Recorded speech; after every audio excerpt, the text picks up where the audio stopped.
So hello everyone, this is Mayank and today we are going to revise the entire chapter of International Financial Management. In this we are going to cover around 19 theory questions and 7 practical questions.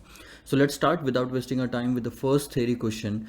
Discuss the complexities involved in international capital budgeting. So the very first part is we are going to find out the complexities, the problems that an organization face whenever they have to decide that whether to accept a foreign project or not. Okay, and the foreign project can be an investment from India to another country or from another country to an India. Okay, so there are 10 points that you need to remember if the question is asked in exam. The very first point is you have to convert the money from one currency to another currency. That is the biggest problem. Okay, that's the first point. The second point is there are two types of cash flows. Parent cash flows are different and project cash flows are different. We are going to discuss this in the next question. The third one was subject to tax in both the countries. Whenever you think of the foreign project, then two countries are involved and both the countries demand tax on the earnings of that project. So you will have to pay the tax in the host country as well as home country. The fourth point, if you can see here, is that there will be an effect of exchange rate, foreign exchange rate changes. So there can be some gain or loss due to changes in exchange rate on the cash flows that you transfer from one country to another country. Okay, whenever you are going to transfer, there will be an applicable exchange rate on that date and nobody knows today that what will be that rate. So this is again another risk that we have to deal with. We have to deal with the taxes also, we have to deal with the different cash flows, we have to deal with converting the currencies. Then comes the inflation in our country and inflation in their country will be different. Okay, and because of that the competitive environment will keep on changing. The sixth point was restrictions imposed on the cash flows. That one country, that host country, suppose we have invested in America and America is putting up restrictions that you cannot transfer 100% of the profits to India. So you can transfer only 50% of the profits to India this year and the balance 50% next year. Or let's say balance 50% has to be invested compulsorily in US only. So such type of restrictions are placed by the host countries and we have to deal with such type of situation also, that whether it is feasible for us to accept the project in this case, because certain amount of money you will never bring it back to your own country. So what's the purpose of investing? One might think like that. The seventh point was initial investment in the host country will benefit. See, host country will get benefit because of the release of blocked fund. I said that 50% has to be reinvested in that country itself. It was covered in point number 6. So because of that the host country gets benefited. So that's the positive point.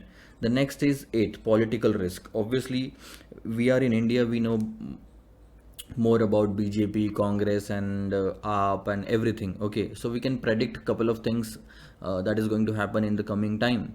Let's say 5 years, 3 years. But we don't have any idea about what is going on in USA or what is going on in UK, Brazil, Canada. So if we are starting a project there always arises a risk called as a political risk. What if the government changes? What if the new government doesn't like our project?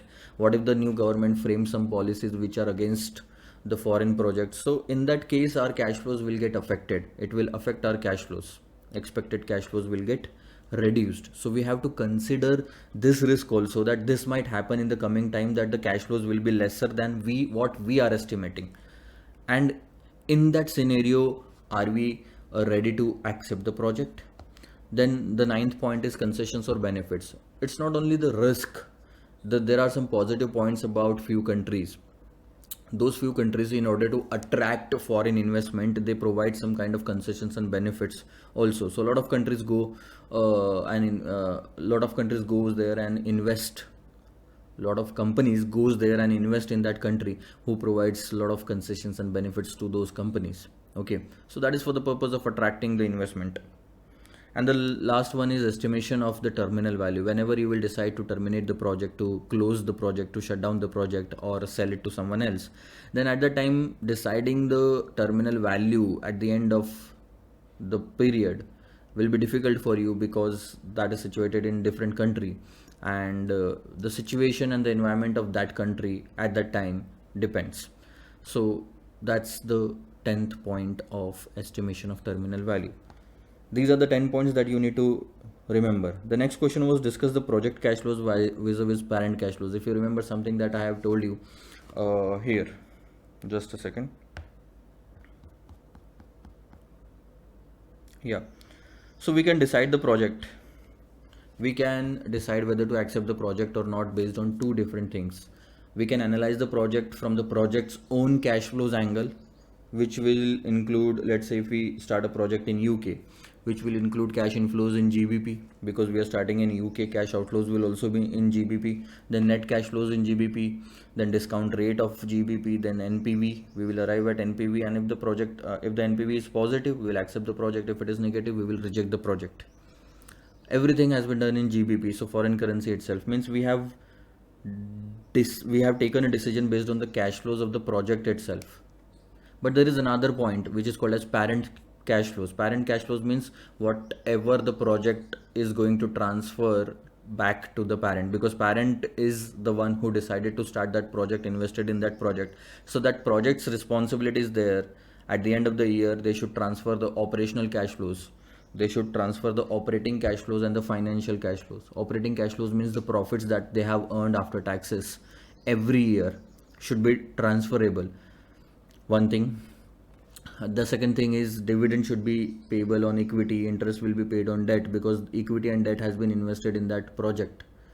So this is called as a financial cash flow. So we can take a decision, we can calculate net present value based on these two cash flows, operating cash flows and the financial cash flows. And if the NPV is positive, then we can accept the project. So there are two different approaches to evaluate the same project. We have done this in the coming question, I will tell you. There is one question in which we have first decided up from the project's cash flows angle, and then it was negative NPV. I think that was Chinese yuan, question number 7. It was negative NPV. We said that we should not accept the project. But when we decided from the parent's cash flows angle, then we got to know that the NPV is positive and we can accept the project. So yes, it can happen that you take a different decision based on the different approach. So that is all about project cash flows and parent cash flows. Let's talk about what is given in the syllabus. From the angle of the own cash flows, means project's cash flows, evaluation of the project. So whenever you start a project in some country, the very first point is in order to decide whether to start that project, that company or that subsidiary, that organization, that entity, anything should be able to compete with the local competitors, local organizations in the same business. Okay, because it will happen everywhere that any country will prefer to give benefits to the local business rather than foreign business. So you have to decide this, whether your new unit or organization or subsidiary is going to compete with the local partners, local competitors. Second thing, if you think that setting up a new subsidiary will not be able to help us to compete with the local parties, then there is another option called as investing in the local parties itself. So why to start your own company with your own brand? Pick up one company from that country itself and invest in the equity of that company. This is something which has been done by Alibaba's Jack Ma. He invested in India's Paytm. So he didn't start Alibaba.com or Alibaba.in like Amazon in India. He started with investing in Paytm. So this is covered in the second point. The first point is, the example for first point is Amazon.in.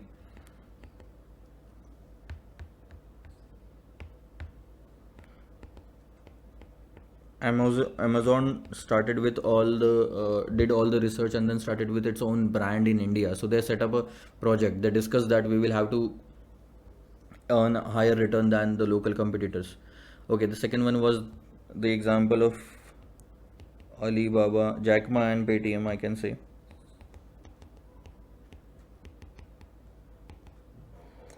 Sometimes what happens is it's not about the competing with local competitors, or it's not about the investment. Sometimes you set up a subsidiary in another country just because they should manufacture some goods which will help you to procure those goods. So basically speaking, that subsidiary is set up for my own company in India. Earlier my company was used to import the raw material from Germany, let's say for example, from any other party. But In order to save the cost, in order to give the preference, what I'm doing is I am setting up my own subsidiary in Germany to prepare the raw material for my home country, for my parent country in India. So that company is not set up, that foreign project is not accepted because they have to compete with the local competitors. No, there was no such intention. That company was set up just for the purpose of manufacturing the raw material for my parent company and transferring it to my parent company, so that my operation doesn't stop anywhere. The last one is, if you decide based on the project's own cash flows, there is one thing that is good, that you don't have to convert any currency from another currency. See, in that part also, every decision was, every step was taken in terms of GBP, and the decision was also taken. There was no need for the exchange rate. Okay, so that's a good part when you talk about project cash flows or own cash flows. The next comes the parents firm's angle.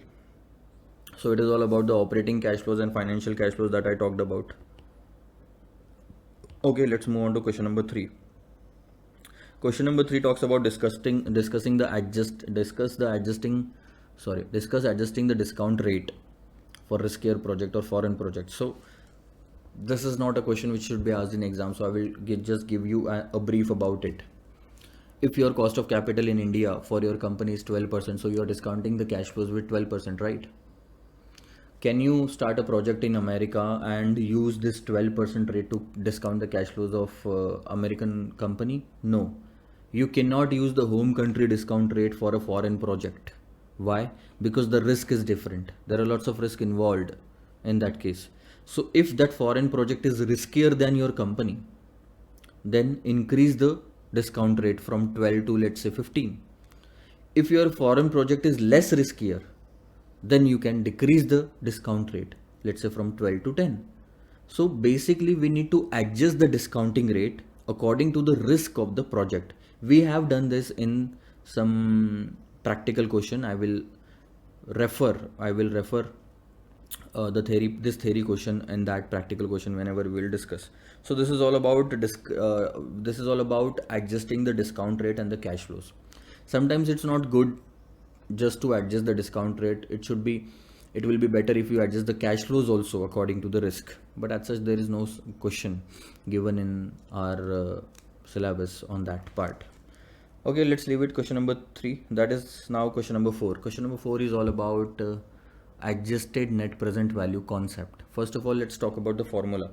The formula says that adjusted net present value is net present value, that is called as base case NPV plus present value of tax shield on interest, means whatever tax you are saving on interest, that will be taken here, plus present value of interest subsidies if you are receiving any kind of subsidies on interest. So that becomes APV. Now why this is used? First of all, the basic assumption is, I will show you. Yeah, let's say this is a company which is financed 100% by equity. Okay, 100% by equity. Let's calculate this company's project's NPV. So you will take cash inflows, then you will take cash outflows, then you will arrive at net cash flows, then you will use the discount rate. And let's say, for example, NPV is negative. What will happen? You will reject the project. Just because NPV is negative. But it might happen that just by changing the capital structure, instead of raising 100 crores of equity, why don't you raise 50 crores of equity and 50 crores of debt and then calculate NPV? What will be the difference in that case? See, take the base case NPV. NPV means that NPV which was there based on equity capital only. So debt part is not included in that.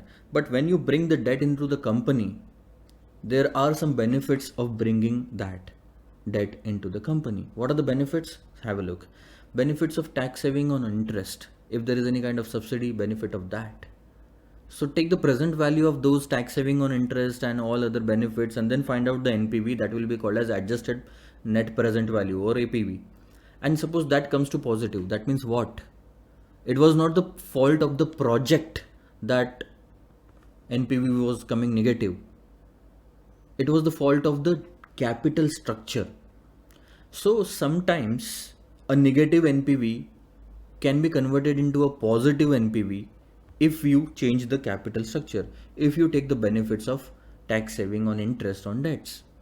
Okay, and your decision will change here because the NPV is positive, so accept the project. So it's better always not to reject an opportunity. So this is losing an opportunity if you are taking this decision, and taking this decision is wise, right? So this is called as adjusted present value. No such questions is there in your syllabus, so you can skip it. Yeah. Then comes, what are the different scenarios involved in evaluating international investment? So very basic situation is investing from India to America, or let's say any other country. You have raised the funds in India only, you have a lot of money, and now you want to invest that money in some different country. That's the basic situation. Apart from that, there are three different situations that are given, that is given in our syllabus. So what is that situation? First situation, foreign project situation. I will discuss this type of practical questions in the coming time. One thing that can happen is the foreign companies coming to India and investing in India. A foreign company is coming to India and investing in India. That is one situation. Another situation can be an Indian company is going to America and raising the funds in America itself and investing there. So investment is done in America, okay, and funds are also raised in America. So basically, Indian company going to some foreign country, raising the funds in that country itself and investing in that country, starting the project in that country. Another thing that can happen is Indian companies going to some foreign country, let's say US, and for the purpose of starting a project, that is investment. But the funds are raised through a different country, let's say UK. So this can be another situation. And we have seen such type of questions when we discussed about GDR. You remember? We wanted to invest, I think, in China, and for that purpose, we were raising the funds from Mauritius through GDR. So that is also happen. That is also can happen. So I will refer this question at the time of practical part. Then comes the sources of international finance. This entire chapter is divided into three parts. International capital budgeting, I will show you. See, international capital budgeting, then comes international sources of finance, and the last one will be international working capital management. We have completed the first part, that is called as international capital budgeting. Now there are four sources of international finance. Sources of finance, international sources of finance. Let me go to the book. The very first one out of that is foreign currency convertible bond. Then comes American depository receipt, and then comes global depository receipt. And the fourth one is euro convertible bond. I don't understand why they have given euro convertible bond, because euro convertible bond is a part of the FCCB itself. Foreign currency covers every currency, and it also covers euro. So that's euro convertible bond. Simple. Let's talk about foreign currency convertible bond now. Foreign currency convertible bond is very similar to the convertible bond that you have learned in the security valuation chapter. It was the last topic in security valuation. What are the basic features of convertible bond? We can convert the bonds into equity shares after some times. So that is one thing. Okay.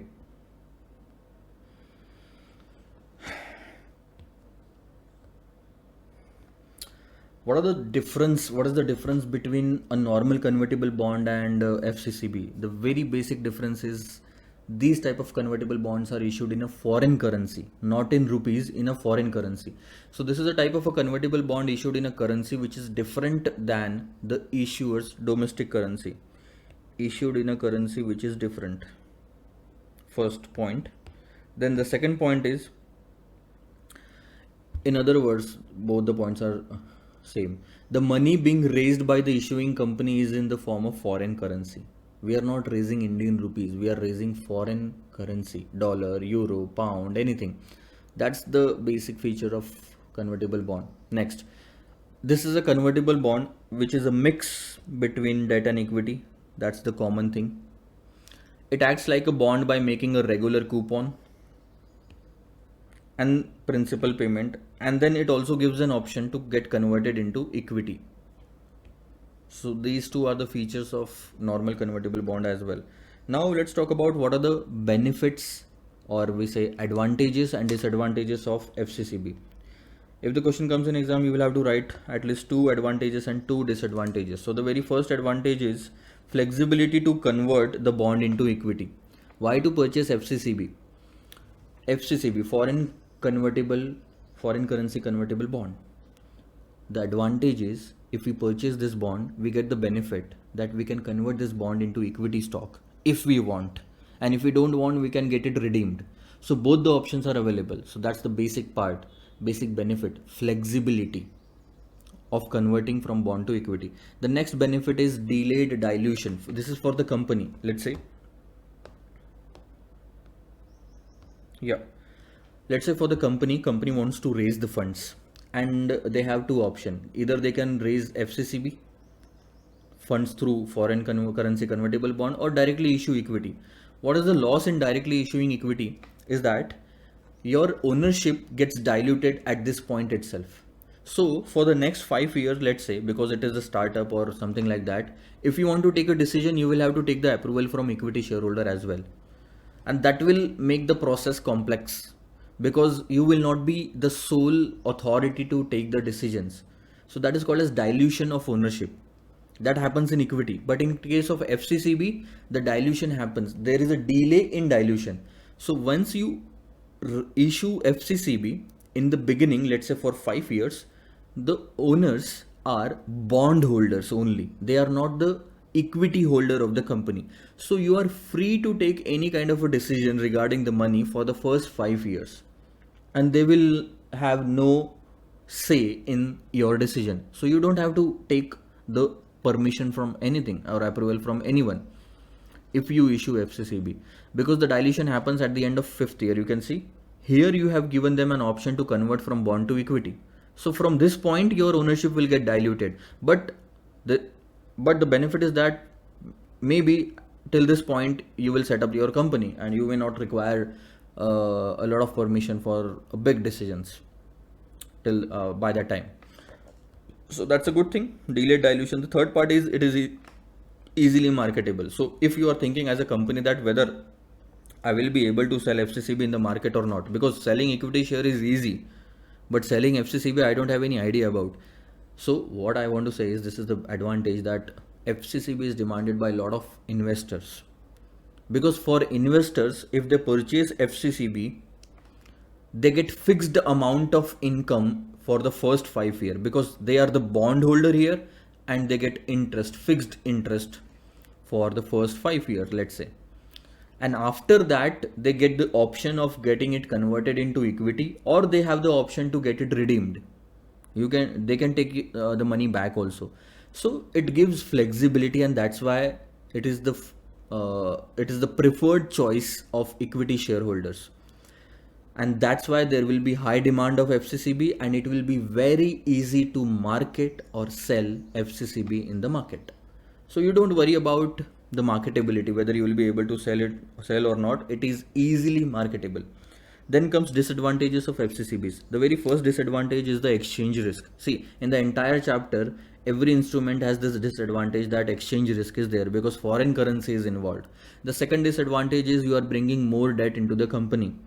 See, bringing more debt into the company means at the time of liquidation, the first preference for the balance amount available with you, cash available with you, will be given to the debt holders only. So equity holders are at risk when there is a debt in the company.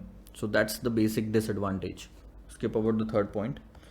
Then comes American depository receipt and global depository receipt, advantages and disadvantages of both. Have a look.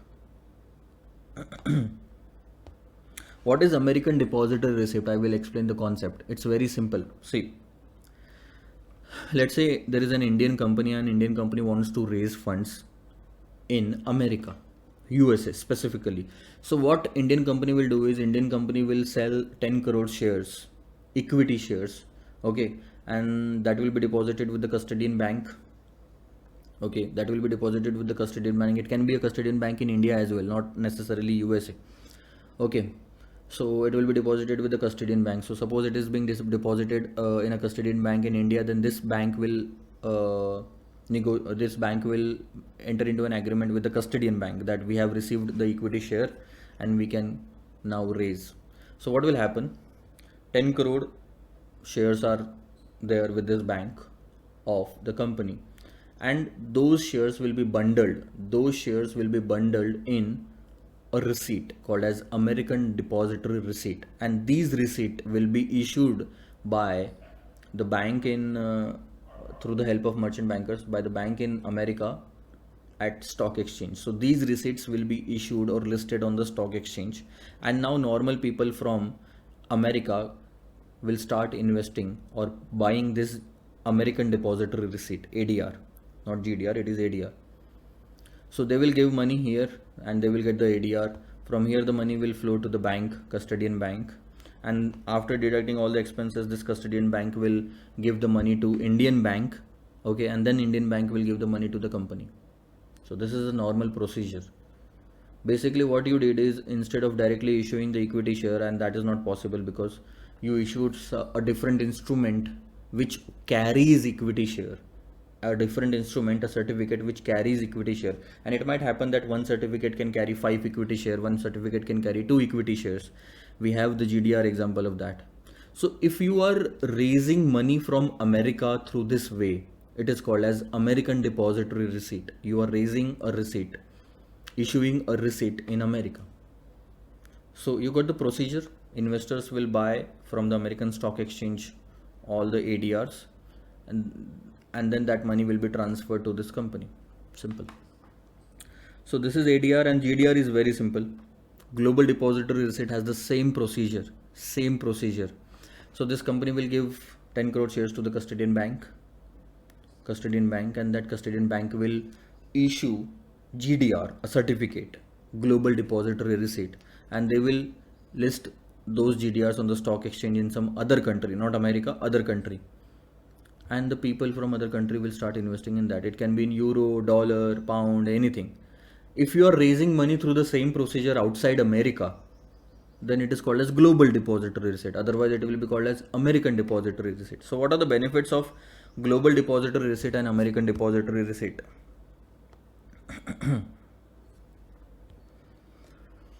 First of all, the benefit of American Depository Receipt is for these people. American investors, US investors can invest in a foreign country, in Indian country. US investors can invest in Indian company through this way. So that's a benefit. They get diversification. They can get the risk reduced. The another benefit is that Indian company gets the access of foreign market to raise money. Okay. What are the disadvantage? The disadvantage is the exchange rate risk for these investors also.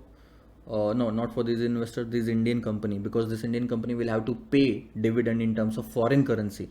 So exchange rate will come in between. Disadvantage is it will have political factors, exchange rate risk, and so on. And there will be, this is a this is a disadvantage for an Indian company, that they will have to pay dividend, interest, like things in foreign currency. So the exchange rate risk is there. What is the disadvantage for these people, US investors?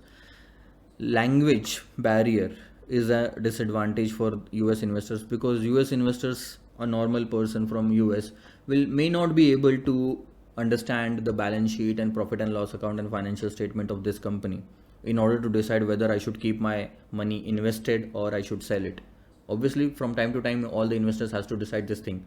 So deciding about any US company is easy for them, but deciding about Indian company is not easy for them because of the language barriers and lack of standardized method of presenting the financial statements. So that's the advantages and disadvantages for both company and investor. One advantage for company, one disadvantage for company. One advantage for US investor, one disadvantage for US investors. The next thing, GDR. What is the advantage of GDR to the issuing company? First advantage is they get access to the foreign market, same reason. The second advantage is they get rise in the capital. Both the points are same. Okay, I don't know why institute has given this. The next disadvantage is of GDR to the investor. What are the advantage of GDR to the investors? It's simple. It helps in diversification, it reduces the risk, and more transparency. More transparency is not a point. I don't understand again this point. More transparency since competitor securities can be compared. Question number 10 and 11 I left for you, that you can give it a reading and then complete it. Question number 12 we are not going to consider because it is not a separate part. Everything that we discussed in foreign currency convertible bond is applicable for euro convertible bond. See, understand one thing, foreign currency is a broader term. Okay, it's a house, and in that house this is the one member of that house. Euro convertible bond, there can be a pound convertible bond and other currencies also. So both has the same meaning. If you read it, you will realize that what is the difference between both. There is no difference as such. This is narrower term, that is broader term. So with this we finish our revision of international sources of finance. The last topic is left, which is called as discuss the complexities involved in international working capital management. We have completed the two parts and this is going to be the last part, international working capital management. Okay, so what is working capital? Working capital is current assets minus current liabilities. What is current assets? It's all about stock, debtor means receivable, and cash mostly, and current liability is all about creditors. So in order to manage all these things, there are four complexities. When you manage this at an international level, managing the working capital at domestic level is quite easier than managing the same at international level, and 4 points has to be kept in mind. So the first point is short-term loan. Whenever you will have to take the short-term loan, there will be a wider options. You can take the loan, let's say this is your parent company and these are your subsidiaries in different countries. You can say US, UK, Japan, China. I will now start a subsidiary in China, and let's say Brazil. So you have subsidiaries opened up here. So whenever it will be the time to raise funds, you will have a lot of option. It's not just India for short-term capital loan. It can be US, UK, Japan, Brazil. You will have to take the interest rate, you will have to see the exchange rate. So there will be a lot of calculation and working before making a final decision of how much money to raise and from which country we should raise. So wider option of financing is there, that becomes the first complexity. The second complexity is interest rates and taxes. All the countries will have different interest rate and different tax rates. So we have to consider the tax benefit also, and the interest rates also. We will always prefer lower interest rate and higher tax benefit. Not in terms of percentage, but in terms of currency. So that is the second complexity. The third complexity is always same for everything. Foreign exchange risk is there. Foreign currency is involved. It will be transferred from one country to another country. A lot of stocks will be transferred. Raw material will be transferred. It will be shipped from one country to another country. So exchange rate risk will always be there. Second thing, there will be a restriction on transferring the money from one country to another country, one subsidiary to another subsidiary. See, if we have some funds in America, we can transfer these funds to the UK because UK needs it. But there will be restrictions by the US government to transfer the funds to any other country. So we have to deal with that thing also. It's not that easy to transfer the funds in working capital when you are working internationally. So that will be a problem. And the last problem will be political risk. You will have to deal with all the political situation because you have limited knowledge. You cannot have in-depth knowledge of all the country's political situation, right? You can have the in-depth knowledge of your own country. Otherwise, I don't think so that everyone will have knowledge of all the country's political situation and political contacts, etc. So the very first thing, financing options, wider financing option. Second thing, interest rates and tax rates are different. Third thing is restrictions on movement of cash and also exchange rate risk. And the last thing is political risk. That was something as a complexity involved in working capital management. Then comes, what are the main objectives of cash management? We are going into working capital and we are first talking about cash. So what are the objectives of managing cash internationally? The very first thing is to minimize the risk, currency exposure risk. That's the main objectives. If I am appointed Let's say, for example, if I am appointed to manage the cash of all the subsidiaries, that means I am managing the cash internationally. It's not just my own country in India, own company in India.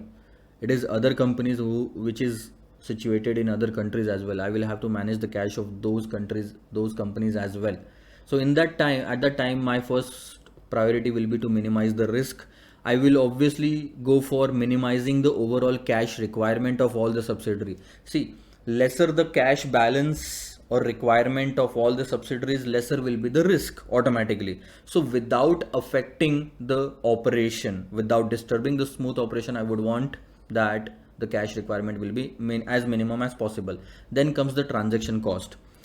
I will try to use the netting concept in order to minimize the transactions between subsidiaries, so that I can minimize the transaction cost, I can minimize the exchange rate risk. I will also try to uh, use all my contacts with the government of every country, so that I can minimize the political risk also. I would want to ensure that my company in that country will continue to operate smoothly. There should not be any problem. So that is also my objective. The next objective is to take the benefit. See, if one country is allowing free movement of cash, so that is something, a benefit that is available to you, and you can take that benefit. You can transfer money from that company to any other company who needs funds. So to take the advantage of economies of scale or reap the benefits of superior knowledge, these are some points: reducing the risk, reducing the balance of cash, reducing the transaction cost, reducing the political risk, and then comes economies of scale, taking the benefit of that. Then comes centralized. How the centralized cash management helps multinational companies. First thing, when you manage the cash centrally,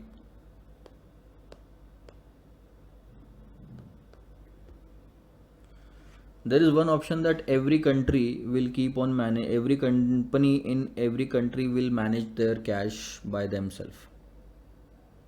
Okay, but in that case, what will happen, that if this country wants loan, if this country wants loan, they will raise the loan in their own country at whatever rate given.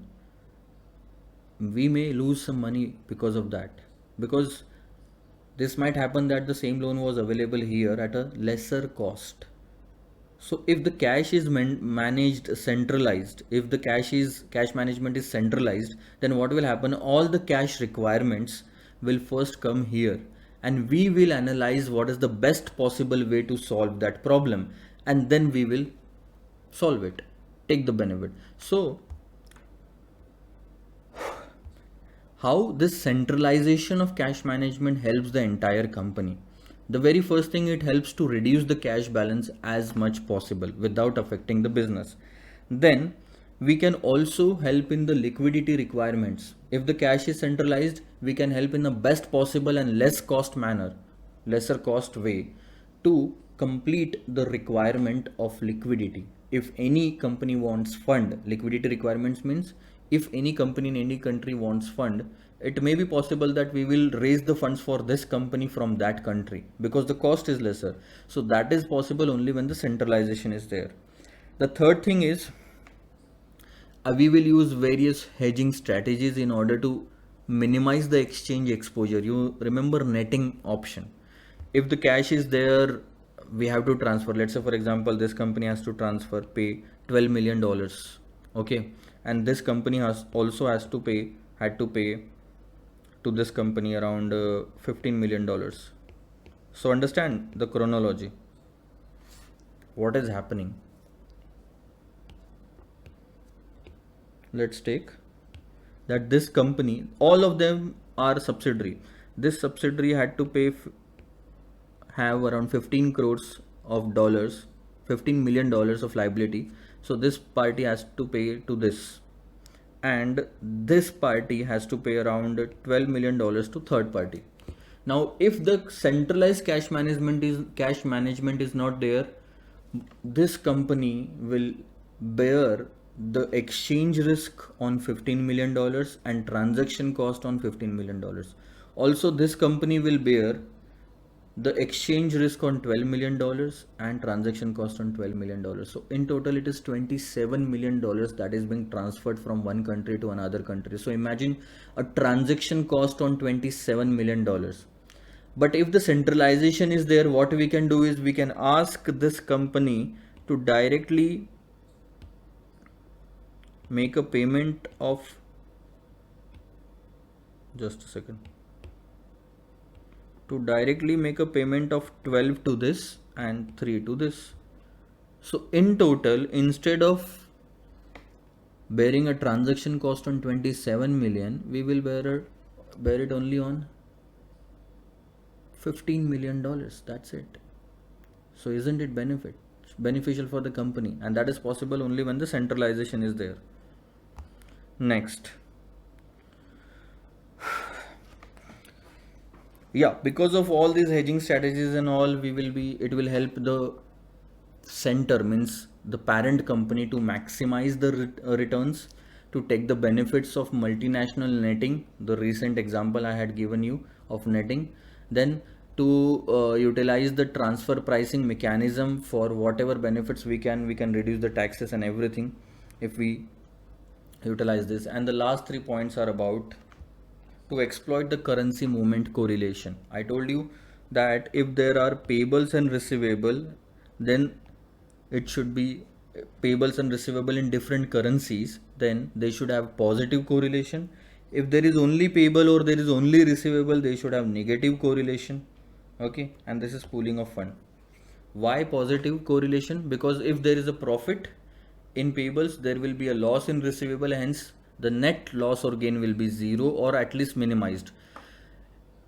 In terms of payable, why there should be a negative correlation in currency? Negative correlation means if USD is going up with one currency, it will go down with another currency, and in that case we will save from we will be saved from bearing any exchange rate risk. I explained this here if you remember.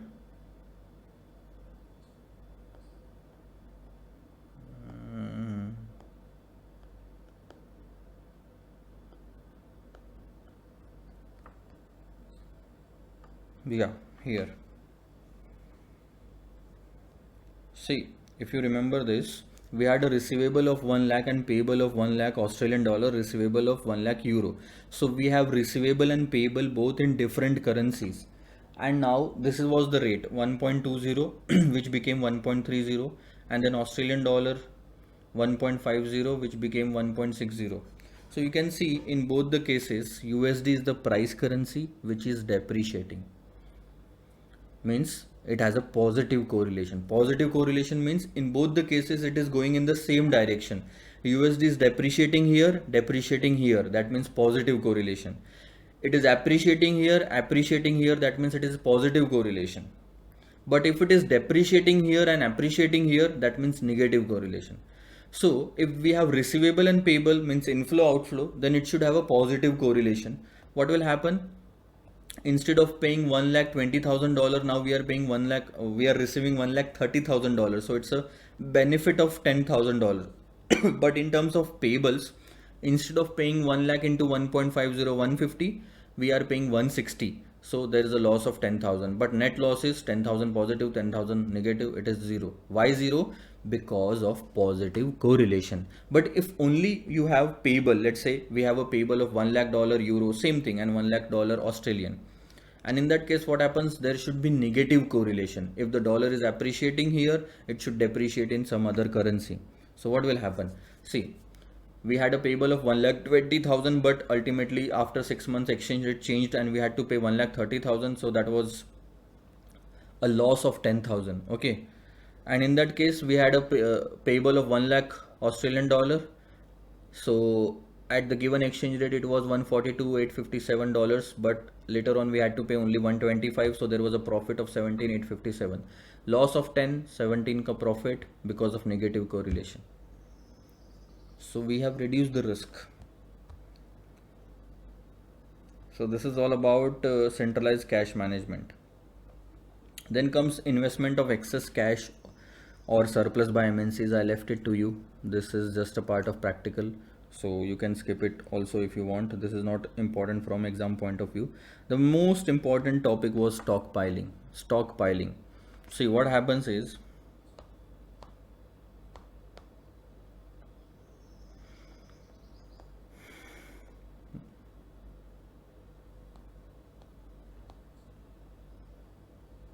Delhi 8 million, 12 million. Yeah.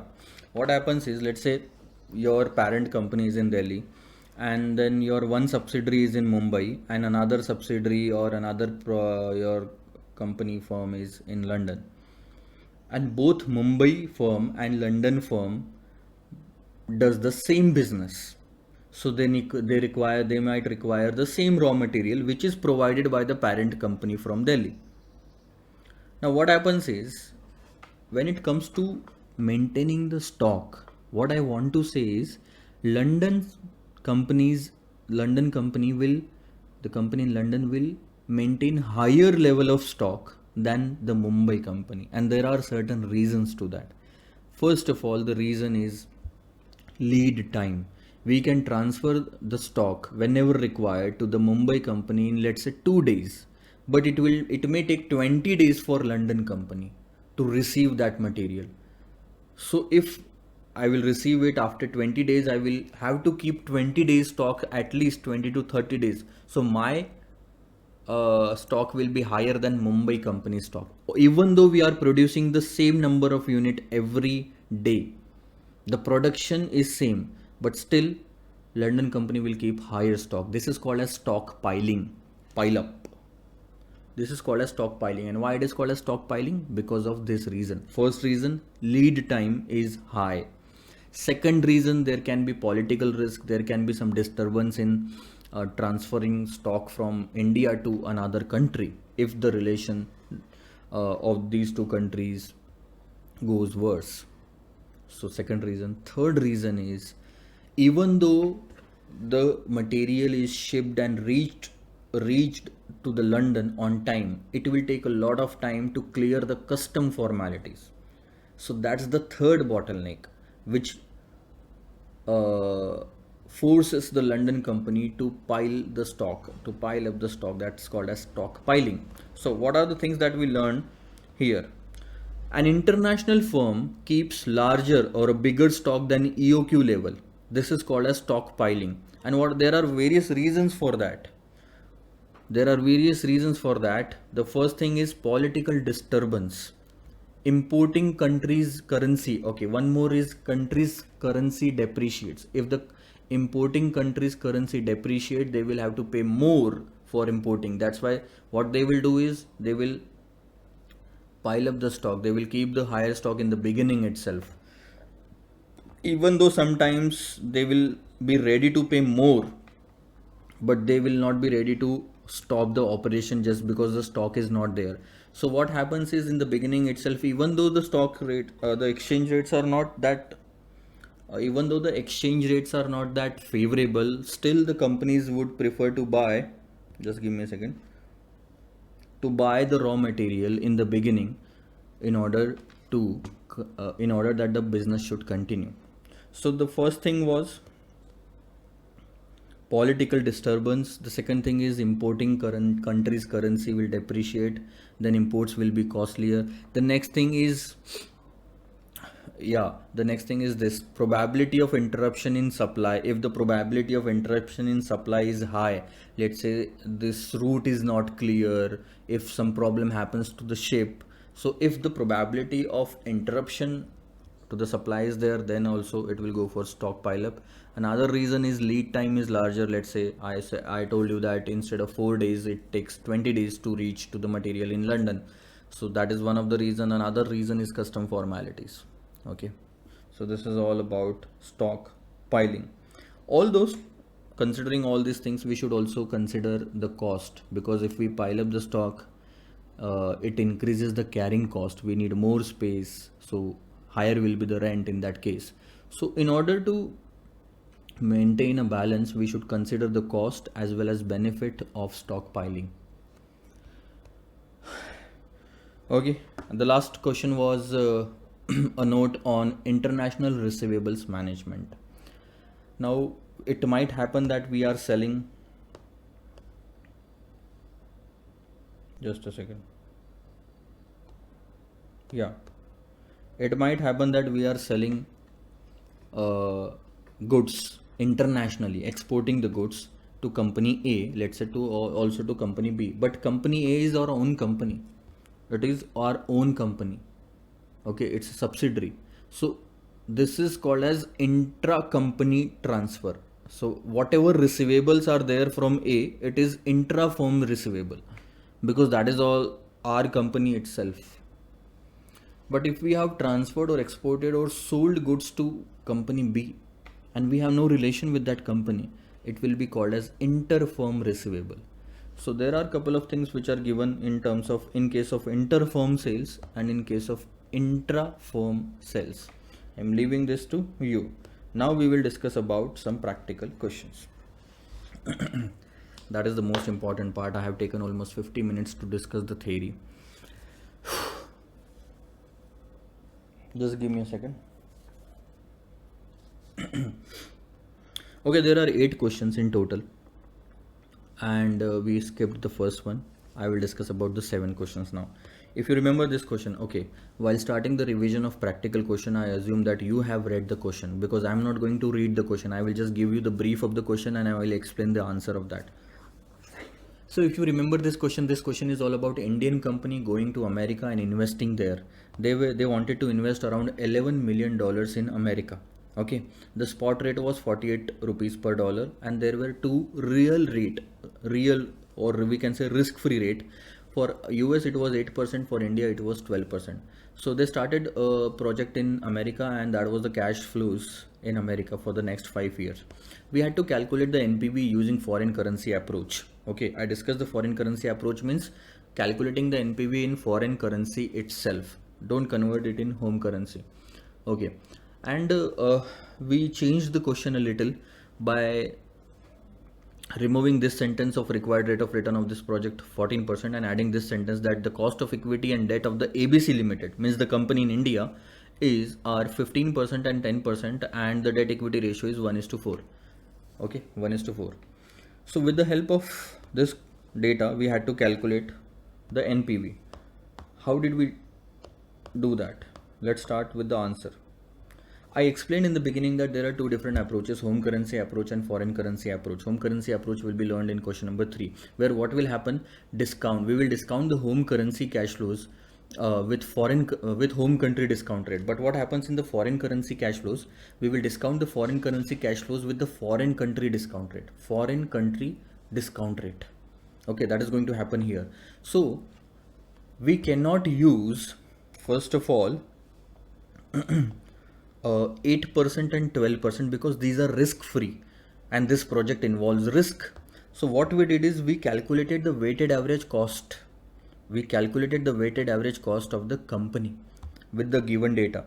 So with this given data of 15 and the ratio, we calculated the weighted average cost, which came to 14%, but still we cannot use it. Why we cannot use it? Because these are the data of Indian company. That means this is Indian discounting rate. We cannot use Indian discounting rate to discount the foreign cash flows. So what we did is we used the international Fisher effect, and we used this 14% as the nominal rate, 12% risk-free rate was given.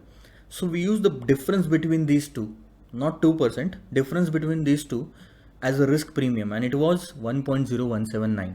Then what we did is we assumed the same risk premium will be applicable to the project. Same risk premium will be applicable to the foreign project. So with the help of that, we can calculate the foreign project's discount rate, that is called as risk adjusted discount rate. So we took the foreign country's risk-free rate, that is 8%, applied the risk premium, we arrived at 9.93%, and now this became the factor. We discounted all the cash flows with 9.93% because 9.93% is the foreign country discount rate. And then we arrived at NPV. NPV was positive. If you want to calculate or convert in rupees, you can do that. Otherwise, you can leave it at here itself. Since the NPV was positive, we accepted the project. This was all question number 2. Let's discuss about question number 3. Now, let me give you brief about question number 3. Question number 3 is all about a company who is managing a business in India, okay, and it is contemplating to expand into a country which is Africa by acquiring a group of stores having the same line of operation. So basically, from India, I'm going to acquire some already existing companies in Africa, okay, and I will start the investment. There are a couple of things which is given. Inflation in Africa was 40% and in India it was 10%. Okay, then the cash flows were given in this question, but the major part was, though all these cash flows are in real terms, so not even a single year's inflation is included in this. Okay, but here in the question it is clearly written, yeah, that the third year nominal cash flow, not the real one. So we will have to convert the real cash flows into nominal. So third year nominal cash flow will continue perpetually, indefinitely. So basically, if you have to calculate the NPV, first you have to calculate the NPV of 0 to 3 years, then calculate the present value of perpetuity, means from 4 year onwards. From 4 year onwards, the present value is called as perpetuity. So 3 years and rest of the years, present value of all of them will be the NPV. Question clearly says that the exchange rate today is African Rand 6 to rupees 1. It is an indirect quote. Indirect quote. It's not a direct but indirect quote. Because we are in India and Indian currency is a base currency here. So we are now required to calculate the NPV. Couple of things that the question asked us to remember is African Rand cash flows are converted into rupees and then discounted at a risk adjusted discount rate. So they explained the process how we should calculate NPV. They said first convert the African Rand into Indian currency and then calculate. So that is called as home currency approach.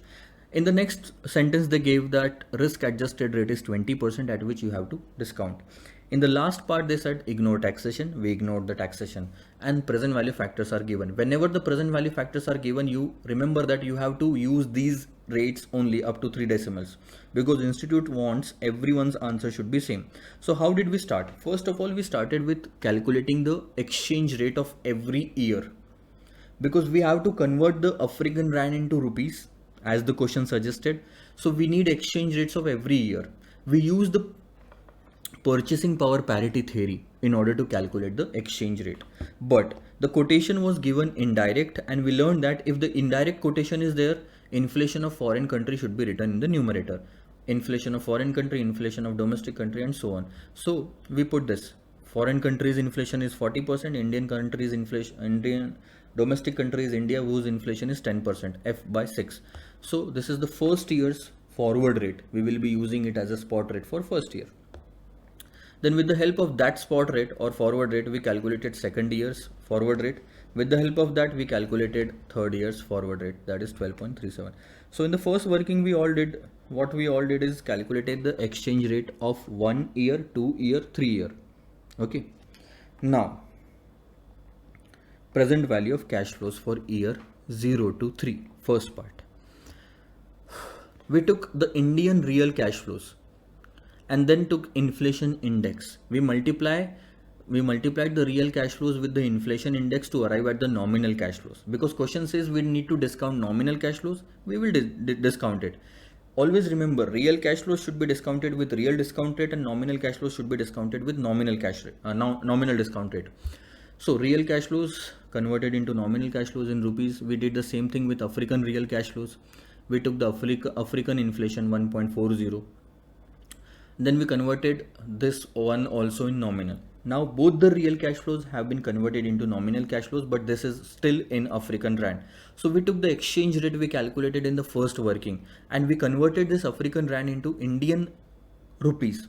So now African cash flow is also in rupees. Indian cash flow is already in rupees. We can total both the cash flows, then use the present value factor at 20%, then discount it. So we have arrived at negative 59327. That is just the NPV of first 3 years. The question is still not over.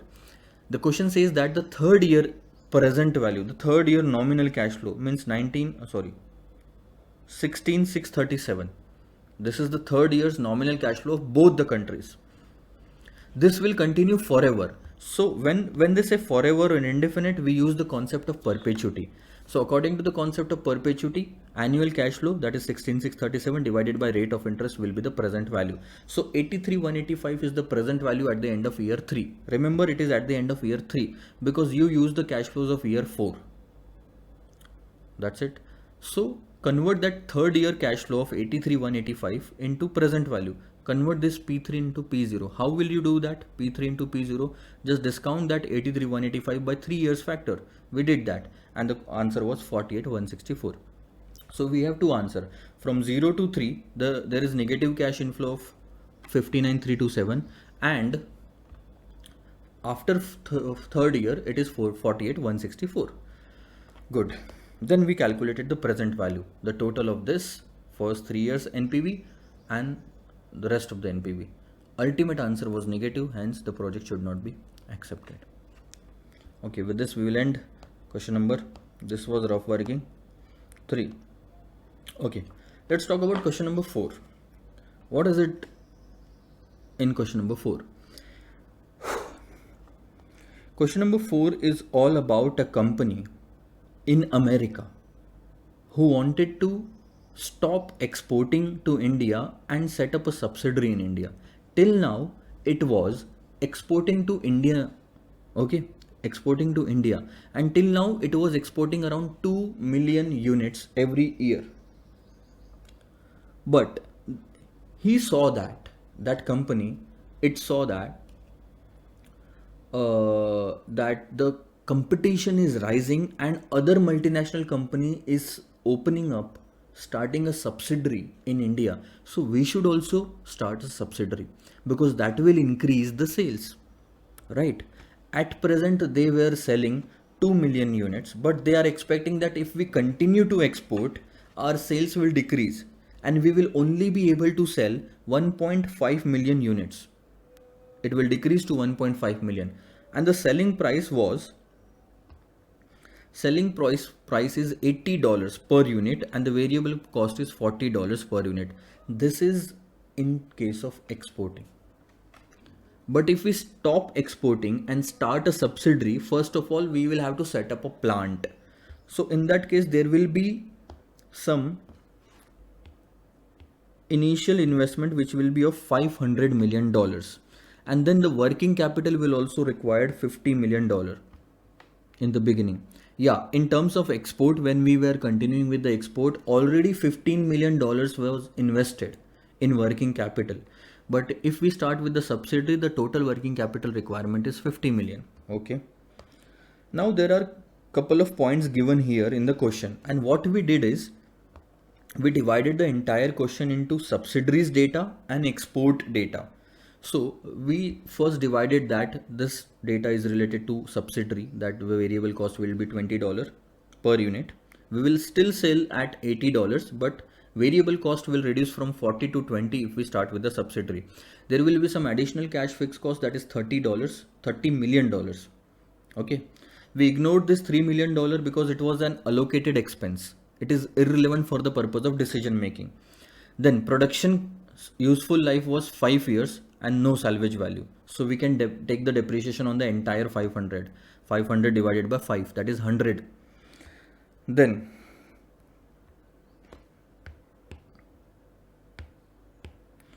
the next data was about the existing working capital in export, that is 15 million. This data was for export. The next data was also for export, that we were selling 2 million, but now we will be selling only 1.5 million because of the competition. The last two data is applicable for both, that is the tax rate and the project's discount rate. Now we had to take a decision. How will you take a decision? It's very simple. You calculate what is the net present value of export option, and then you calculate a net present value of subsidiary option. If the net present value of subsidiary option is higher, go with that. Otherwise, continue with the export. So we started with export option. First of all, working capital was there 15 million. Okay. Then came the operating cash flows. We sold every unit at $80, variable cost $40. We'll be selling 1.5 million units. So this is a contribution and less 35% tax rate. So every year we would generate after tax cash flow of $39 million. That is for 5 years we calculated the present value, and at the end of 5 years what will happen? This working capital will get released. Always remember that working capital is not an expense, it is just put in the business in the beginning as a cash outflow, and when the business is over you take it as a cash inflow. We did that, and the NPV of export option came to $134.10 million. And then we started with the subsidiary option. We thought that if we start a subsidiary, the initial cost will be, we divided all the cash flows in three parts: initial cash flow, operating cash flows, and then terminal cash flows. So fixed assets $500 million, then working capital $50 million. Then from 1 to 5 we started operating cash flows. Selling price was 80, variable cost reduced to 20, then contribution was 60. We would be able to sell 5 million units if we start a subsidiary. Then contribution was 300, fixed cost was 30, depreciation was 100 only because there was no salvage value. So we arrived at PBT, then tax, deducted the tax, we arrived at PAT. We converted the PAT into CFAT by adding back the depreciation, that is 210.50, and that is annual cash flow for 5 years. So we took present value annuity factor and converted it into present value. And at the end of 5 years, working capital will be released. All the working capital will get released. We invested 50, if 50 will be released back. And the NPV of this option comes to 237.203. So don't you think NPV of export option is less than NPV of this option? So go with the subsidiary. X Incorporation should accept the proposed project of subsidiary in India as NPV is higher in that option. That's the end of this question. Let's shift to, you can take a break, but let's shift to question number 5. So question number 5 is there in front of you. This question is also about a US company who wants to invest in India with a joint venture, in a joint venture. Okay. So give me a second. Yeah. Question number 4 was a US company coming to India and setting up a business. Question number 5 is also in a similar way, but it is in a joint venture. That means the entire company in India will have two owners. First, the Perfect Incorporation from US, and the second one is EdSecure Limited from India. But EdSecure Limited offered, given this proposal to Perfect Incorporation to us, we are the Perfect Incorporation, so we received a proposal in which we have to make the entire investment in India. That party doesn't have any money, but that party will operate throughout the year. They will operate the business for us. Okay, so we will have to make an investment, and the investment value will be 200 crores in India for machinery and factory. Okay, it will work for 5 years and then it will be sold at 5 crore rupees, and the depreciation is 20% on the net salvage value. So 200 minus 5 crore divided by 5, it will be 195 multiplied by 20% depreciation. Okay, then the working capital requirement is 50 crores, and thereafter 5 crores each year will be additional working capital. Okay, the term is that we are ready to invest 200 crores and we are ready to put 50 crores as a working capital and the whatever is required after that also, but what we are going to get in terms of revenue is 55% of the total sales and a royalty on every bottle of that vaccine, that medicine sold, $0.01 per bottle. That's the total revenue to us. Okay, next comes the second paragraph. They said that Government of India guidelines is that every bottle will be sold at 7 rupees 50 paisa.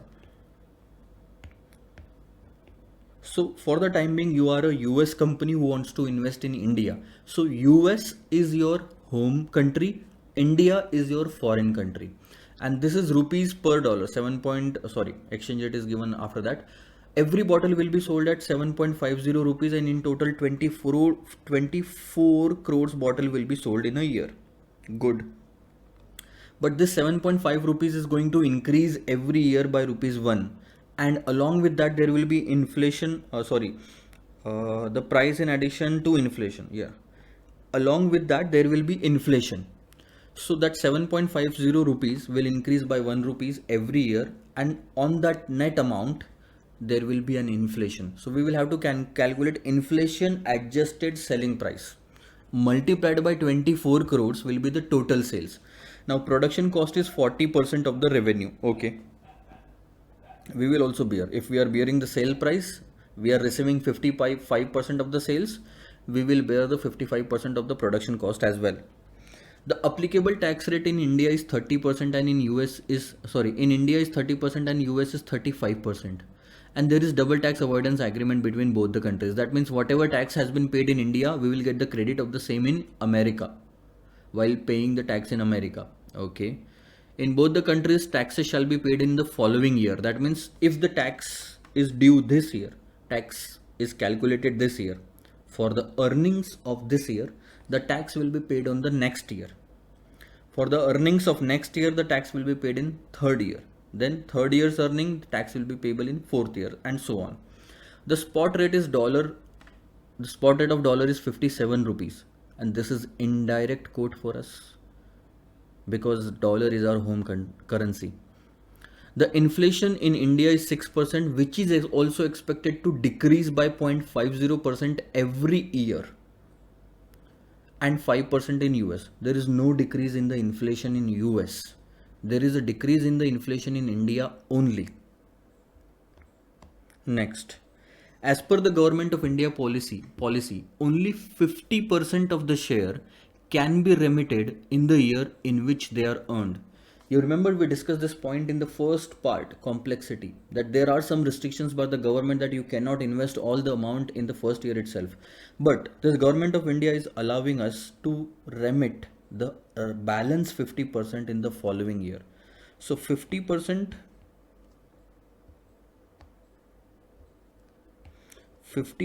in the same year and the remaining in the following year. Okay. Though the WACC of perfect incorporation is 13%, but due to the risky nature of the project, it expects to earn a return of 15%. You remember this? We cannot apply the home country discount rate because the risk of this project is higher than our company. So the discounting rate should also be higher. Okay, so we'll discount with 15%.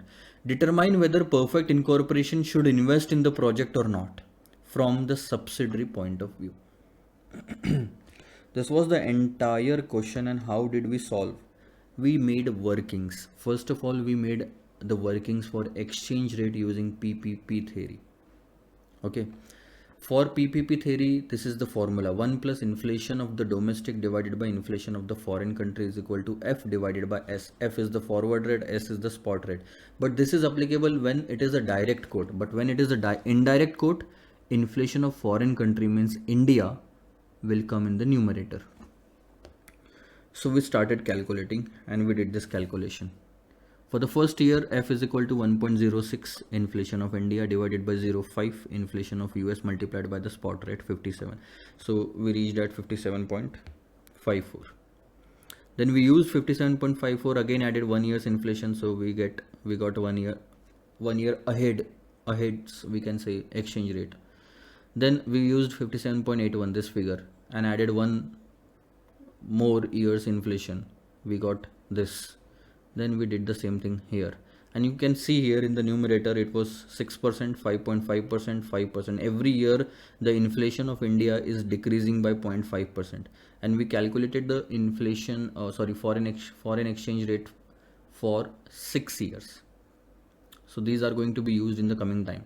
Now comes the second working, share in the revenue. 55% share in the revenue. You remember? So what was the selling price? 7.5 in the first year. Then it will increase by 1 rupees every year. We did that. And it is sold in India.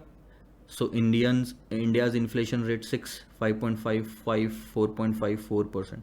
We added inflation in every rate. 7.5 plus 6% is equal to this. 8.5 plus 5.5% is equal to this. So this is called as inflation adjusted discount rate. Inflation adjusted selling price. Now this inflation adjusted selling price multiplied by 24 will become total revenue of the company. Now this 190.80 is shared by the joint venture. Means 45% of this will be the share of EdSecure Limited in India and 55% will be our share, that is 104. So this final line indicates what is our share in the terms of revenue. Now the next working we did is for the royalty payment. You remember 24 crores units will be sold every year, and on every bottle we will get $0.01. Okay, now the total royalty becomes 0.24 and the exchange rate is 57 point, exchange rate is this, because this 0.24 is in dollars right now. So we converted the dollars into rupees. This is the total royalty in terms of crores. This is total royalty in terms of crores that we will get. So there are two types of income for us. One is the share of 55%, the second one is the royalty payment. Now take these two figures only. In the first row, I took the 55% revenue share, then I took royalty. Now you remember production cost was 40%. So production cost of revenue only will be taken, because production cost has no relevance with the royalty. That's why this is ignored. So production cost of 40% of this 104.94 is taken here. Then comes the depreciation. Depreciation is calculated simply 200 minus the cost minus salvage value multiplied by 20%. So that came to 39. Okay, all the expenses are deducted. Now comes the profit before tax, and then comes the tax at 30%. Profit after tax is not required right now. What are the all cash flows from this table? Revenue is the cash flow. Royalty is a cash flow. Production cost is a cash flow. Depreciation is only expense but not a cash flow. Tax is also a cash outflow. So next working represents cash flows. Again we took the same thing, revenue, royalty, production cost. We just picked it up from the previous working. Then we took the tax payment and we shifted the tax payment in the following year, because question says you don't have to pay the first year's tax in first year itself, you have to pay it in second year. So this is how we paid the tax. For the fifth year we had to increase the column to 6. We paid the tax in the sixth year. Now initial investment is this 200 crores, working capital is 50 in the beginning in terms of rupees, and then we added the working capital every year. See, working capital is not an expense, it is a deposit. So total working capital at the end of 1 year in balance sheet will be 55, here 60, 65, 70. So total working capital lying, because from 0 point to 4 years we have invested 70 crores in working capital, and at the end of 5th year all the working capital will get released. It will be 70 crore positive figure. Released means inflow. Now scrap value, this entire machine or investment of 200 crores will be sold for 5 crores. So we took the 5 crore scrap value in the 5th year. And then this is called as free cash flow in terms of rupees in crores. Total of all these. This is inflow, inflow, outflow, outflow. Okay. Then we calculated how much we can remit to America, our home country, from India to America. So have a look. Free cash flows. We took the same free cash flows and they said that whatever you have earned in any year, you can transfer 50% of that only in that year. So 71.77 is the first cash flow that we can transfer, but 50% of that will only be transferred in the same year and balance 50% in the next year. 35.88 plus 35.89 will be 71.77. Similarly, 50% of 68.71 is this 34.35. So 34.35, 34.36, it becomes 78.71. So this is how we did all the calculation, and for the 5th year 82.44 and 82.45. Remember, in the 6th year there is a cash outflow, so there will not be any kind of transfer of 6th year in this or that. You cannot say that, sir, you did 50% of positive figures, so you should do it for the negative figures as well. This is applying maths and not brain. So you have to apply the brain also here. This is CA final. The total remittance comes to this 35.88, 35.88, 34.35 plus this is this year's earnings remittance, previous year's remittance, this year's remittance, previous year's remittance. So this is the total remittance that will be transferred to America, but this is still in terms of rupees. We need to convert it in terms of dollars. So we took there last working. We took this figure 35.88, 35.88, 70.24, 70.24. We took this figure, total remittance from 0 to 6. Then what we did is we used the exchange rate to convert the rupees into dollars.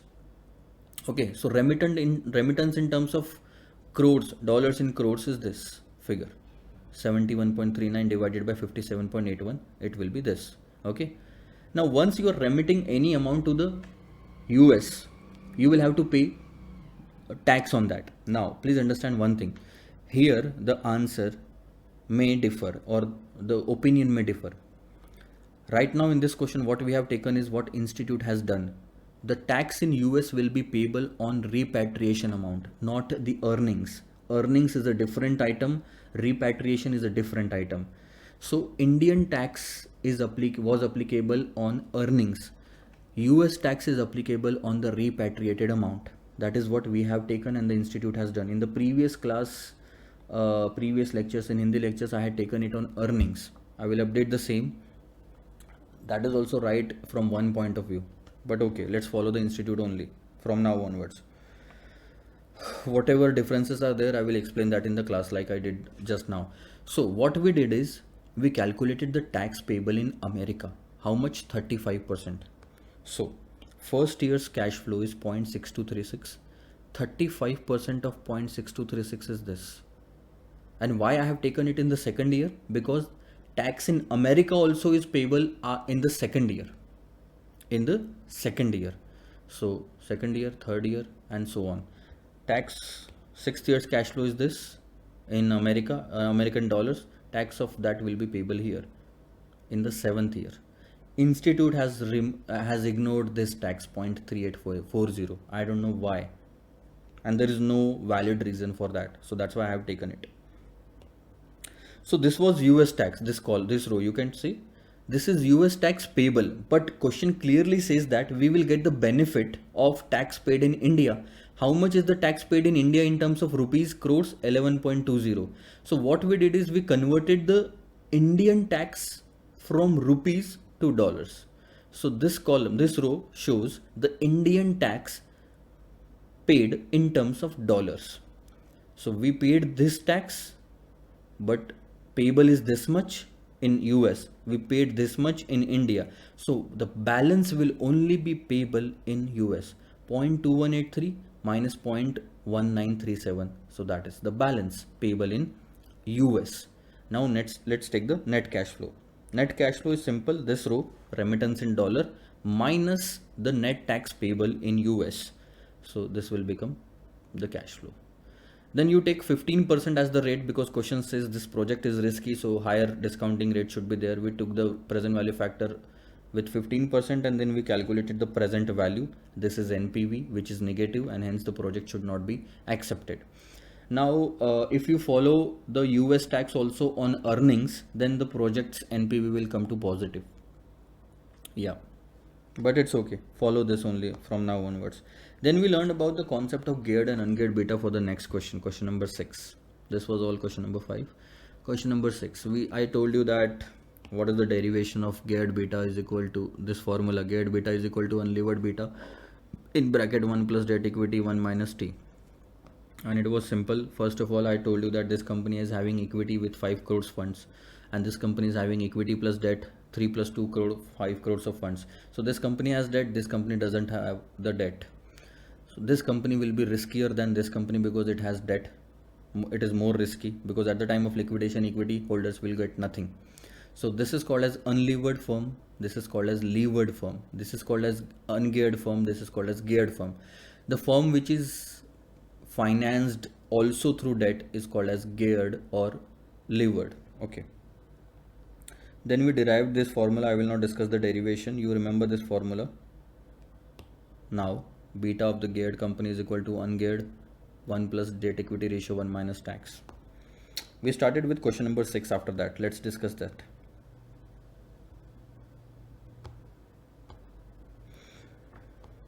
What is question number 6? Question number 6 is all about a company in India, which is It's Entertainment Limited.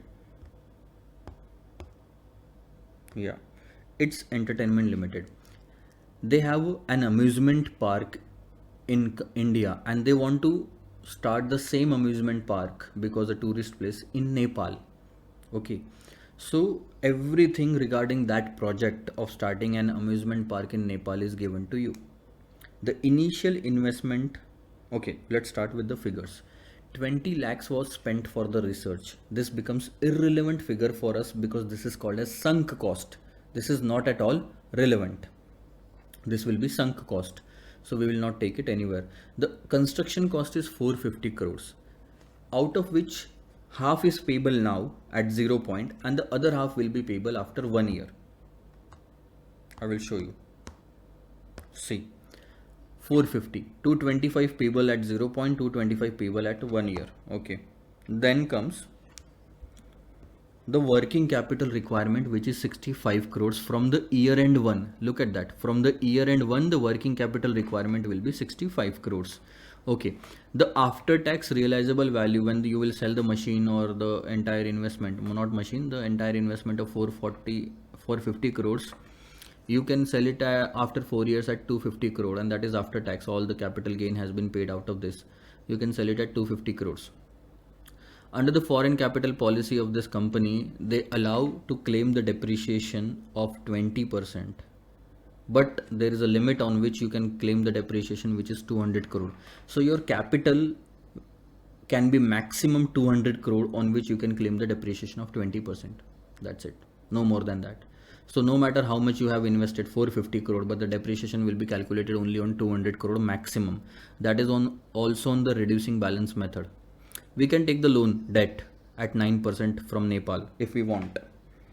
The water park will have a maximum capacity of 20,000 visitors per day, but we will be only able to achieve 70%. So 14,000 tickets will be sold every day. Tickets price will be 220 rupees per person. We will also sell food and beverage and fancy gift item. Food and beverage will be sold at 150 Nepali rupees and 50 Nepali rupees.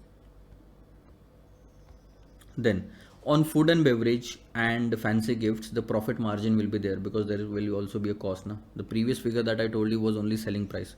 So profit on food and beverage was 20% and fancy gift is 50%. So we'll directly take the profit in the question answer. Now the park would open for 360 days.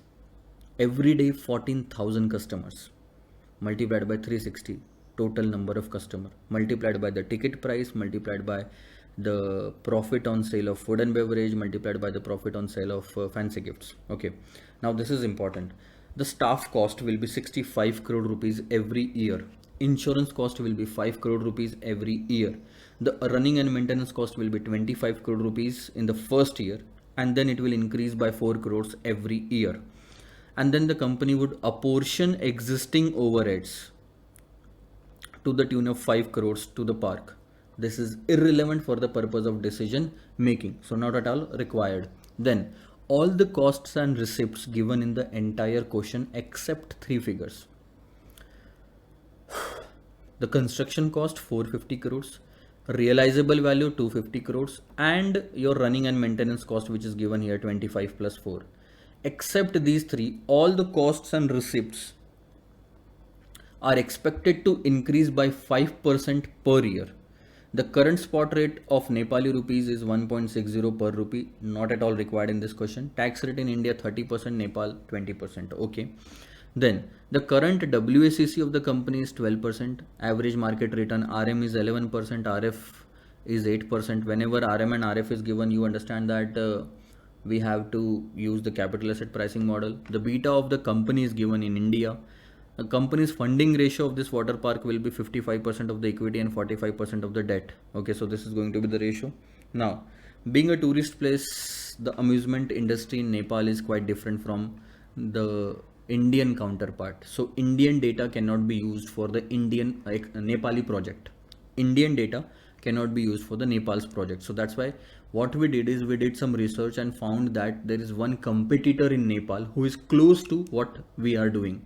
His business is close to what we are doing, and we can use that competitor's data if required. The company has gathered the relevant information of the competitor and who has a market equity value of 1850 crore and the debt of 510 crores. So debt equity ratio can be calculated from of the competitor, and this is the competitor's equity beta, which is 1.35. Okay, state whether its entertainment should undertake this project or not. A lot of data is given here. Okay, I will start with this.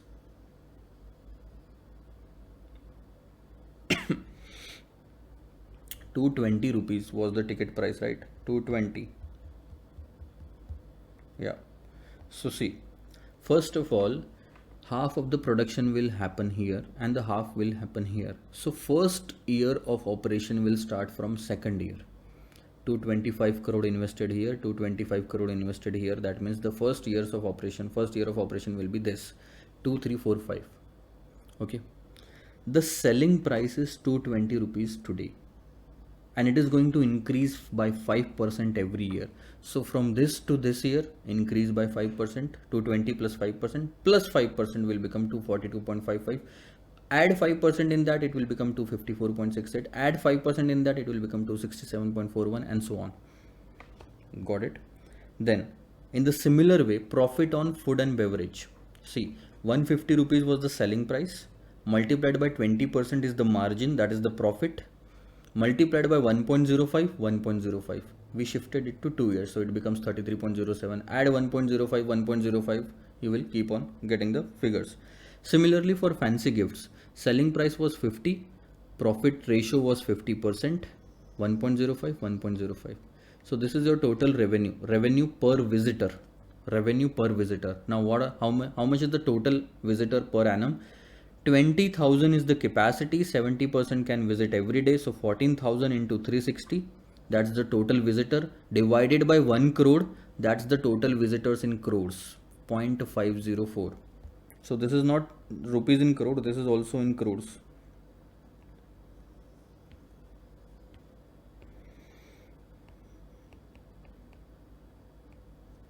Okay, so per visitor revenue is 303.18, and total visitors are 0.504 crores every year. So every year's revenue will be this. Then this is just the revenue part. Let's discuss the costing. Staff cost will be 65, which will increase by 5% every year, since the operation is starting in 2 years, at the end of 2 years. So for the first year 1.05 increase, then also 1.05 increase will be there. Staff cost, insurance cost will also increase by 1.05 and 1.05. Then running and maintenance cost is already increasing, 25 plus 4 plus 4 plus 4 plus 4. In the question it is clearly given that all the costs except those three will increase. So don't apply your logic, because staff cost will start up staff cost will start from this point, when the operation will start. So you may ask that 65 should be taken in the first year of operation. No, question clearly says every cash flow will increase by 5%. So maybe staff cost of 65 is given in today's terms. In actual, the expense was 71.66. Okay, running and maintenance, and then comes the depreciation. Depreciation is applicable only on the maximum capital limit of 200 crores. So 200 into 20%, 40. Then 200 minus 40 will be the balance, which is 160 into 20%, 32. So instead of doing this, what you can do is, at the time of reducing balance method, deduct 20% from the depreciation directly. 40 minus 20%, 32. 32 minus 20%, 25.60. Your figure will be exactly correct. Okay, this is total expense total of all those four figures. Then comes profit before tax, revenue minus expense. Then comes profit after tax. We don't need tax, so directly profit after tax, which is 30% less PBT. Okay, PBT less 30%, that's this figure. But can we discount profit after tax? No, we are not supposed to discount the profit. We are supposed to discount the cash flows. So convert this profit into cash flows. We will add back the depreciation because it's a non-cash item. Then initial investment of 225, 0 and 1 time, 1 year time. Working capital starts at the end of 1 year, it clearly says, and then it gets increased by 5% every year. 5% every year. So these are the calculations. See, 65 plus 5% becomes 68.25. So the balance at the end of year 2 should be 68.25, but we already had 65 from the previous year. So how much extra is required to be invested? 3.25. That's what we did. Then this. Instead of doing this calculation, if you will add 3.25, add 5% in 3.25, it will be the same figure. Add 5% in this, it will be the same figure. So instead of doing long calculation, you can go with the short calculation if you understand the logic. And then after tax realizable value of 250 crore is taken at the end.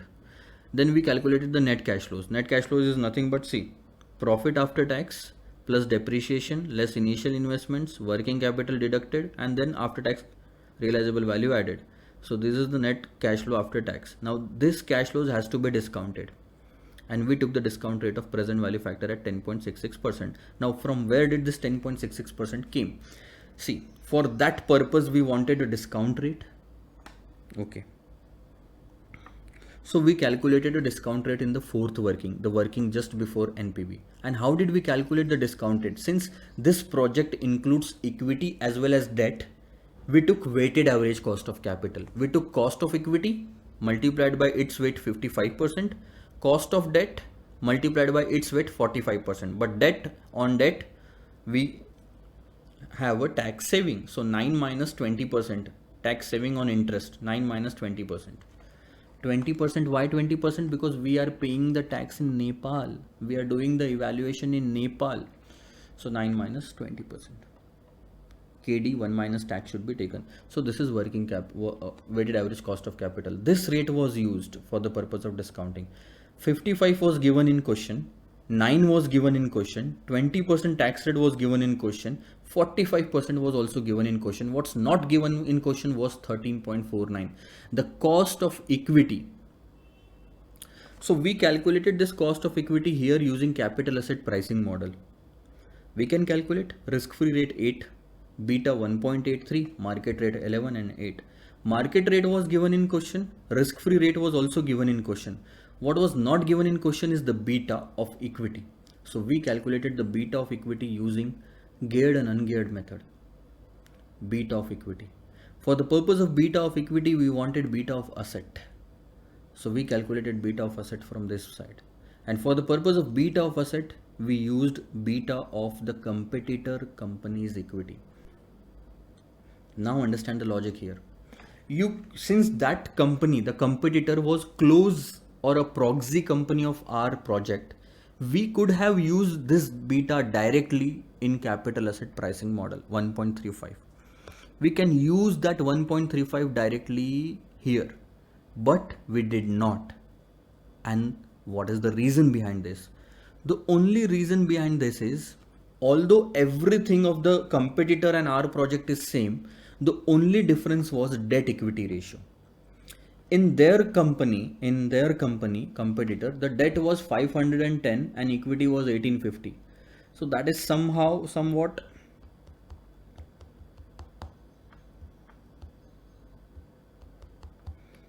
(21.61%) debt, and in our company it is 45% debt. Understanding? So the risk of debt is different in this equity beta. That's why what we did is we first removed the risk of debt from the equity beta of competitor. By using this formula, we arrived at beta of asset. Beta of asset means there is no debt. So we applied the same beta of asset in our company, 1.1061, and then used our debt equity ratio. So we removed the debt risk from competitors' beta and added the debt risk of our company in the beta, and we arrived at 1.83. This 1.83 is used here to calculate cost of equity. This cost of equity is used here to calculate the weighted average cost of capital, and this weighted average cost of capital is used as a discounting factor here, 10.66%. Then present value then NPV is negative, hence do not accept the project. Over and out. This was question number 6. Let's talk about question number 7. Now question number 7 is an Indian IT company who wants to set up a business in China. Where? China. In the previous part, an Indian company wanted to set up a business in Nepal, right?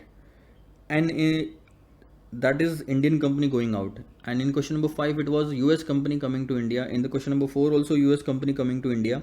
In question number 3, Indian company going to Africa.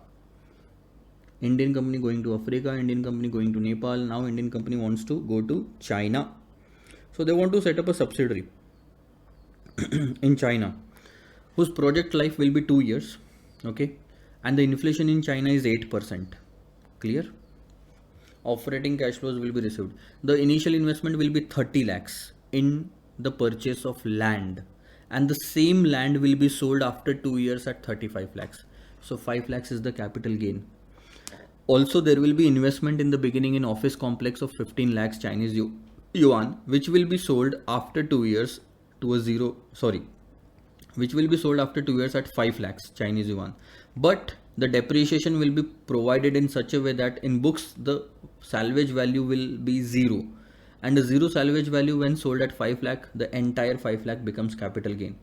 So by selling land or by selling office complex, you are earning 5 lakhs Chinese yuan, Chinese yuan as capital gain. Okay, now the company is planning to raise the required funds through GDR. They are not raising from India nor from China.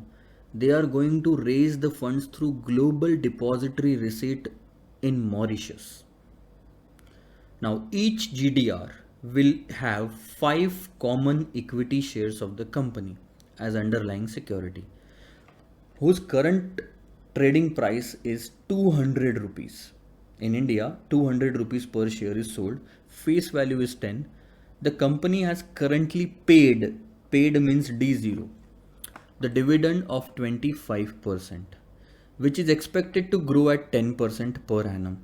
Okay, so D0 growth rate, this, the total issue cost estimated to be 1% of the issue size. Now this 25% will be assumed as the dividend rate. Okay, dividend rate, which will be applicable on face value. Rate is always applicable on face value. Face value is 10 into 25, 25% is 2.5 rupees D0. Add growth of 10% in that. All this data will be used to calculate cost of equity, so that we can use that for discounting purpose. Now, annual sales are expected to be 10,000 units at 500 rupees, 500 Chinese yuan. The price of the unit is expected to rise at a rate of inflation. It will not be stable at 500. It will increase by the rate of inflation 8%. So 500 plus 8% for the first year, 500 plus 8% plus 8% for the second year. Variable operating cost is 40% of the sales. Fixed operating cost is Chinese yuan 22 lakhs per year, and it is going to rise by the rate of inflation. Tax rate applicable in China is 25% for capital gain as well as income. Government of India policy: no further tax shall be payable in India. The current spot rate is 9.5 rupees per Chinese yuan. Nominal rates are given 12% in India and 10% in China. International parity holds true. Now, first part of that question asks that identify expected future cash flows in China and determine the NPV in Chinese yuan. That means this is a foreign currency approach. Then determine whether Opus Technologies should accept the project or not if there is no restriction on transfer of funds from China to India. That means this is home currency approach. So we first calculated NPV using foreign currency approach, then we calculated the NPV using home currency approach as well. Have a look. First of all, we calculated the cost of equity. Calculate cost of equity.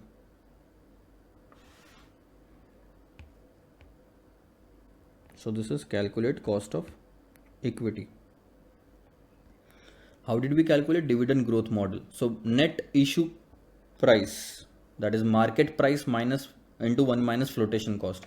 In security valuation chapter, you might not have learned about this 1 minus flotation cost, but in inter cost of capital it was there. So if there is any flotation cost, it has to be deducted from market price. Why? Because we want the funds that we are able to use, not the funds raised by the investor, from the investor.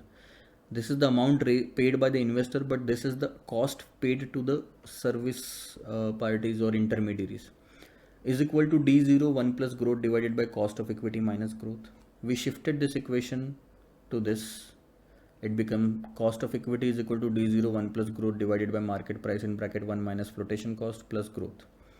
So 10 into 25%, this is 2.5 D0 into growth divided by 200 minus 1% flotation cost.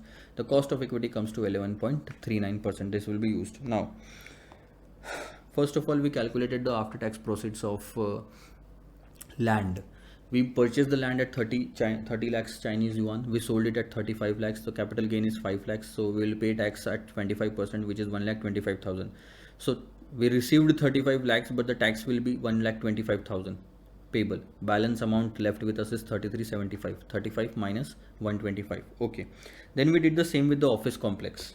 We purchased office complex at 15 lakhs. At the end, we depreciated the entire 15 lakhs from the books. So in the books it is showing at zero value, but we sold the same for 5 lakhs. So the entire 5 lakh will become capital gain. We will pay tax of 125 on that. We received 5, we paid 125, balance will be received by us 375. Okay, let's go to the calculation of NPV. How many units we are able to sell every year? 0, 1, 2, 10,000, 10,000. Selling price is 500 at today's price.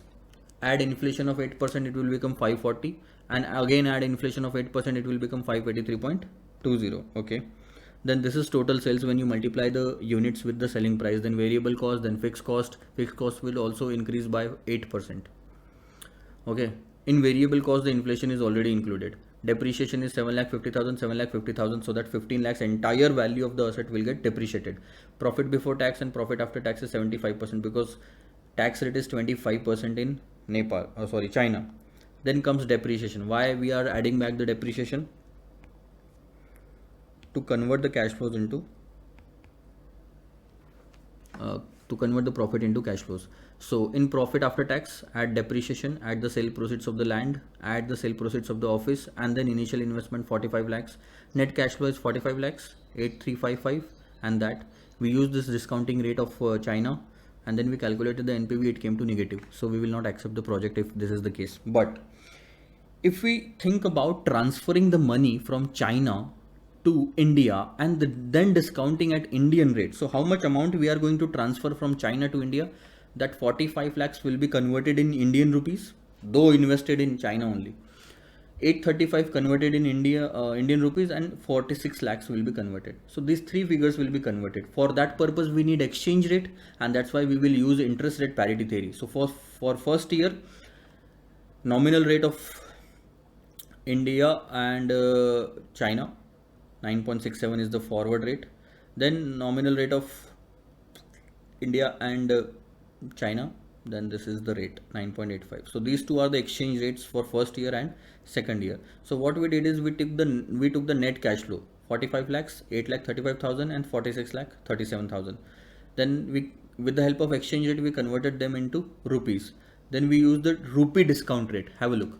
12% is the nominal rate of India. We use the rupee discount rate to discount these cash flows, and then NPV is positive. We will accept the project. That's what the entire answer is. Okay, last question is left. Have a look. In this question also we wanted to expand the operations and planning to install a manufacturing plant in US. First we went to Africa, then we went to Nepal, then China, and now we are going to US. US came to us, to our country twice or thrice. We should go there. But we are not raising the funds in America. We are raising the funds through global depository receipt, and every depository receipt will have 2 shares. So how much total amount is required to be funded, raised? We need $10 million to invest in the project. So do you think I should raise $10 million from the market? No, you should raise more amount, because some of that amount will be taken by the intermediaries as they are providing the service. So 10 million is the net of any kind of issue or expenses or flotation cost. And how much is the issue, expense or flotation cost? 2%. So this 10 million is after deducting 2%. That means it is 98%. So we will calculate 10 million divided by 98% will be equal to 100%. How much we should raise from the market. The project will financed through the issue of GDR, and the details of GDR is given to you here. That expected market price of each share will be 250 rupees, face value 100, and 2 shares will underlie 1 GDR and shall be priced at a 10% discount to the market price. Expected exchange rate 60, and dividend rate was dividend to be paid was 20% with a growth rate of 12. What did they ask? They asked us to compute the number of GDRs to be issued in the market. So think from the angle of the market. How many number of GDRs you will have to issue. It depends upon how much funds we are raising divided by what is the issue price of 1 GDR. So how many funds we are raising? 10 million divided by 98%. So funds to be raised, first working, 10 million divided by 98%, that's 10.2041 million. Then what is the issue price of GDR? See, 250 rupees for one share. There are 2 shares in each GDR, that's why multiplied by 2.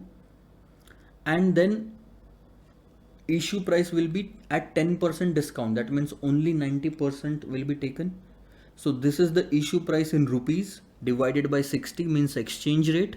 So this is the issue price in dollars, 7.5. We are raising $10.2041 million at $7.4 per GDR. So the total number of GDR that will be issued is 1.306055 millions. That's around 13,60,550 million. Sorry, zero. Then dividend in each GDR. How much dividend we are paying for every GDR? See, 100 is the face value, 20% is the dividend rate.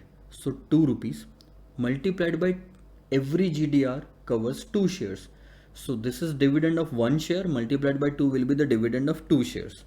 The total dividend will be 40. This is expected, so don't add growth. Already the growth is added in that. Now, what is the formula of the cost of GDR? It is as good as cost of equity. Same formula. Take the amount that you are paying, that is D1 in the numerator, divided by the amount that you are using, market price net of flotation cost. So D1 is how much? 40 in terms of rupees. And what is the market price? 1 minus flotation cost. This is called as net issue price plus growth. So see, what is the net issue price? The issue price was $7.5 per GDR. It will be 2% will be deducted for issue expenses, so we will take 98% and multiplied by 60 to convert it into rupees, that is 441. The other way to that is 250 rupees per share multiplied by 2, 450 rupees multiplied by 90% because you are issuing it at discount, and then again less deduct 2%, that means multiplied by 98% because flotation cost will be there. It will also become 441. That means what? It means you are paying 40 rupees as an income to those or dividend to those, which is a cost for us. 40 rupees is the cost for us, and how much amount we are getting to use? 441 rupees. So this is the amount which we are using and the amount that we are paying, the cost that we are paying, and plus 12% growth every year, it will become 21.07%. So cost of GDR is 21.07. Raising funds through GDR is costing us 21.07%. That means if we are using 100 rupees from this method, we are paying 21 rupees as a cost, as an interest. So this is cost of GDR, and this is the number of GDRs issued. This was all about the 8 questions. With this, we have ended this chapter. In the next lecture, we are going to start with the corporate valuation chapter. Bye bye for now.